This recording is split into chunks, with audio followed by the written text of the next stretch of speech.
जय गुरु जी। शुक्राना गुरु जी। सारी संगत जी को जय गुरु जी। ओम नमः शिवाय। शिव जी सदा सहाय। ओम नमः शिवाय। गुरु जी सदा सहाय। शिव पुराण श्री रुद्र संहिता खंड 5 22वां अध्याय। शिव जलंधर युद्ध। सनत कुमार जी बोले, हे महर्षि, जब युद्ध भूमि में देव सेना का प्रतिनिधित्व करने वाले सभी वीर साहसी घायल होकर पृथ्वी पर गिर पड़े, तब यह देखकर सभी शिवगण भयभीत होकर शिव की शरण में चले गए। जब भगवान शिव को युद्ध स्थल का सब समाचार मिल गया, तब वे स्वयं दैत्यराज जलंधर को सबक सिखाने के लिए युद्ध स्थल की ओर चल पड़े। अपने आराध्य भगवान शिव को युद्ध का नेतृत्व करते देखकर सभी शिवगण जो पहले डरकर भाग गए पुनः लौट आए। शिवगणों ने पहले जैसे जोश के साथ युद्ध करना आरंभ कर दिया। भगवान शिव के रौद्र रूप को देखकर भयानक दैत्य भी भयभीत होने लगे और युद्ध छोड़कर भागने लगे। यह देखकर असुरों के स्वामी जलंधर को क्रोध आ गया। वह तीव्र गति से शिवजी की ओर दौड़ा। इस कार्य में शुंभ निशुंभ नामक सेनापतियों ने अपने स्वामी का साथ दिया। यह देखकर भगवान शिव ने प्रति उत्तर देते हुए जलंधर के बाणों को काट दिया। वे अपने धनुष से बाणों की वर्षा करने लगे।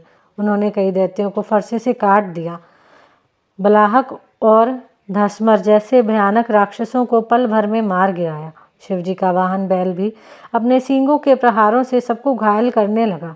तब यह देखकर जलंधर अपने सैनिक को समझाने लगा कि वे ना डरें और युद्ध करते रहें, पर दैत्य सेना भगवान शिव से युद्ध करने को तैयार ही नहीं हो रही थी। क्रोधित जलंधर उन्हें ललकारने लगा। जलंधर ने अनेक बाणों को एक साथ चलाकर उसमें भगवान शिव को बांधने का प्रयास किया, लेकिन वह सफल ना हो सका। भगवान शिव ने उसके सभी बाणों को काट दिया और उसके रथ की ध्वजा को भी नीचे गिरा दिया। असुरराज जलंधर के सभी बाणों को काटने के पश्चात भगवान शिव ने एक बाण मारकर जलंधर को घायल कर दिया और उसके धनुष को काट दिया। यह देखकर जलंधर ने युद्ध करने के लिए गदा उठा ली। तब शिवजी ने अपने बाण से उसकी गदा के भी 2 टुकड़े कर दिए। यह सब देखकर दैत्येंद्र जलंधर यह जान गया कि त्रिलोकीनाथ भगवान शिव उससे अधिक बलवान है और उन्हें युद्ध में पराजित कर पाना उसके लिए मुश्किल है। तब जलंधर ने जीतने के लिए गंधर्व माया उत्पन्न की। वहां उस युद्ध स्थल पर हजारों की संख्या में गंधर्व और अप्सराओं के गण उत्पन्न हो गए और वहां नृत्य करने लगे। वहां मधुर संगीत बजने लगा। यह सब देखकर सभी देव सेना के सैनिक मोहित हो गए और युद्ध को भूलकर नृत्य और गाना बजाना देखने में मगन हो गए। इधर देवादिदेव भगवान शिव भी गंधर्व माया से मोहित होकर नृत्य देखने लगे। जब दैत्यराज जलंधर ने देखा कि सभी देवताओं सहित देवादिदेव भगवान शिव भी उस गंधर्व माया के द्वारा मोहित होकर अप्सराओं के नृत्य को देख रहे हैं, तब वह वहां से चुपके से भाग खड़ा हुआ। असुरराज जलंधर त्रिलोकीनाथ भगवान शिव का रूप धारण कर बैल पर बैठकर देवी पार्वती के पास कैलाश पर्वत पर पहुंचा। वहां कैलाश पर देवी पार्वती अपनी सखियों के साथ व्यस्त थी। जब उन्होंने अपने पति भगवान शिव को आता देखा, तब उन्होंने अपनी सखियों को वहां से भेज दिया और स्वयं भगवान शिव के समीप आ गई। देवी पार्वती के अप्रतिम सौंदर्य को देखकर जलंधर का मन विचलित हो उठा और वह उन्हें अपलक निहारने लगा।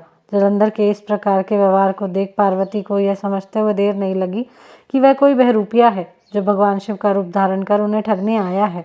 यह विचार मन में आते ही देवी पार्वती वहां से अंतर्ध्यान हो गई। तब वे एक अन्य स्थान पर पहुंची और उन्होंने भगवान श्री हरिविष्णु का स्मरण करके उन्हें वहां बुलाया। विष्णु जी ने वहां पहुंचकर देवी को नमस्कार किया और उनसे प्रश्न किया कि क्या आप जलंधर के इस कार्य को जानते हैं। देवी पार्वती के इस प्रश्न को सुनकर श्री विष्णु ने हाथ जोड़ लिए और बोले, हे माता, आपकी क्या आज्ञा है, मैं उस दुष्ट को किस प्रकार दंड दूं। तब देवी ने कहा कि आप जो उचित समझे वह करें। तब श्री विष्णु जलंधर को छलने के लिए उसके नगर की ओर चल दिए। यहीं पर शिव पुराण श्री रुद्र संहिता खंड 5 22वां अध्याय समाप्त होता है। जय गुरु जी।